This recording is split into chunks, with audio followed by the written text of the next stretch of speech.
So this happened on the weekend. There's 4 people on a tank. I was the only one that showed up, and I have to get this tank ready in 30 minutes. And so I'm taking, the 50 cal, which is like 80 pounds, and throwing it to the top of the turret by myself and moving all the ammo and getting it loaded.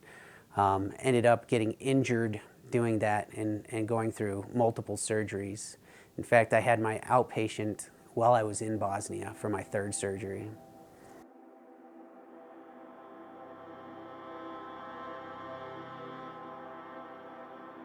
When I first found Team Red, White, and Blue on top of Pikes Peak, I was climbing Pikes Peak with my father. He was 72 at the time, and my 2 sons.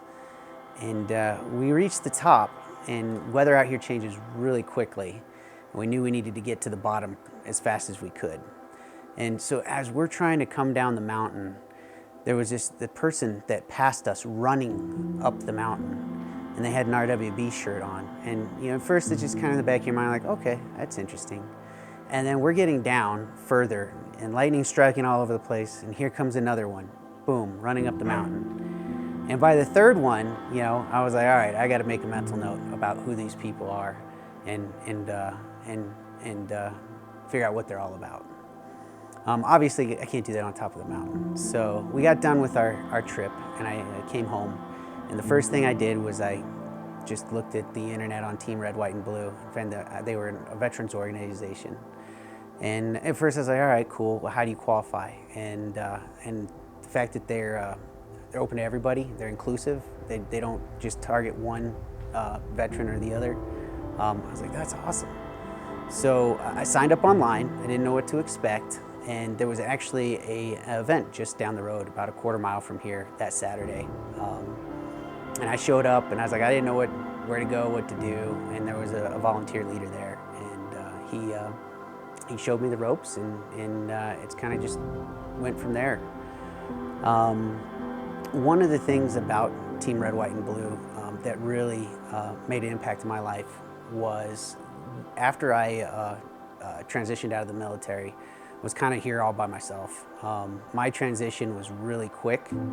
One morning I put on my uniform, and then the next I'm out by noon.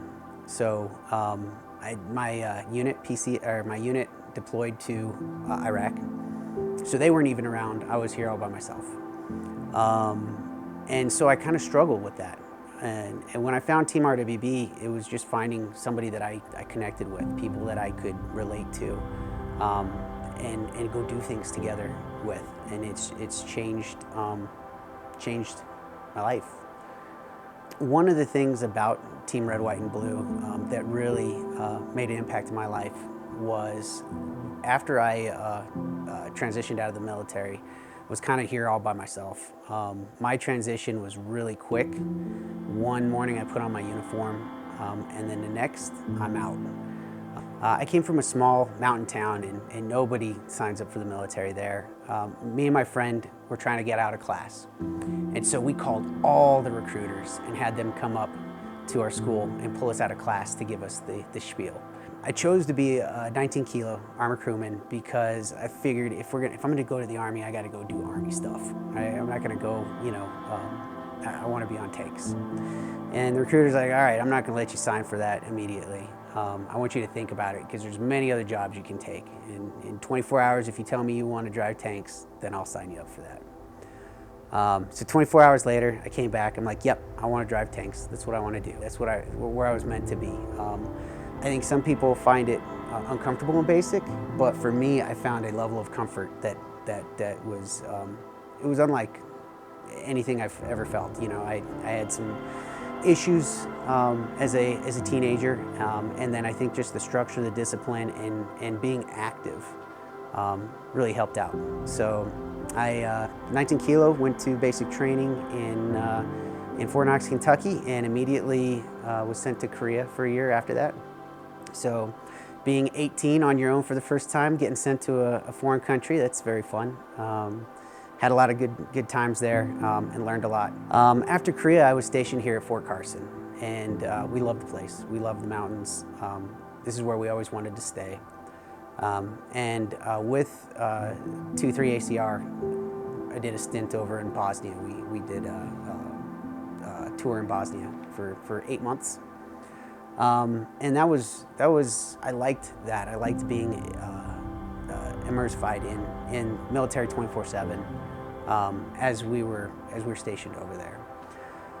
Coming back from Bosnia, it was a little rough transitioning back to life back home.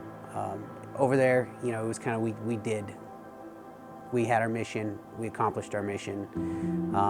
Over here, not everybody agrees with that mission, and so I ran into some problems. I wanted to.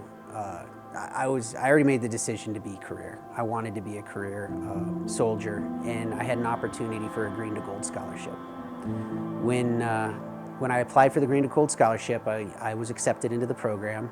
And so that was awesome. I was going to go get my degree. I got to use my Army College Fund. They were also, it was a full ride. You couldn't ask for anything better. The problem is, while I was over in Korea, I was injured. I had to get a physical for the Green to Gold scholarship. And the first doctor I went to, he looked at the paperwork and everything and says, look, I shouldn't be signing off on your physical. Do you really want this? I'm like, yeah, I really want that. He's like, all right. He signed off on it. So about a year into ROTC, so you get out of the military, you go join an ROTC unit. That colonel said, hey, I have some concerns with your injury, and I need you to go see my doctor. And so she sent me to that doctor, and the doctor filled out the paperwork, was very quiet the whole time, wouldn't answer questions. I said, what does this mean? He says, just hand this to your colonel, she'll tell you. I'm like, all right. So I go in there, I report, I hand her the report, and she says, okay, well, have a nice life. I'm like, well, what does that mean? She says, it means you're out of the program. You're no longer, go turn in your gear, you're done. You're not an ROTC anymore. So scholarship canceled. Like I said, I put on my uniform in the morning, by noon, turn into my gear, that was it. I had a panic attack at that point. I was like, I don't know what to do without the military. So that was it, door closed, no more military. And one day I'm doing Army stuff, and the next day I gotta go find a job. I gotta go figure out how to support my family. I gotta go, figure out how to work with civilians. And that was difficult too, because first job, I'd come in and just maybe one of the other people wouldn't hit it off. We wouldn't hit it off. I was in the military. We're very direct, but eventually figured it out and made that transition. So I think it's important. I know that when I started with our RWB back in 2018. There was a lot of people coming back from Iraq, Afghanistan, and our mission back then too was to get them connected to the community through physical events. And I know how much I struggled with getting connected to the community.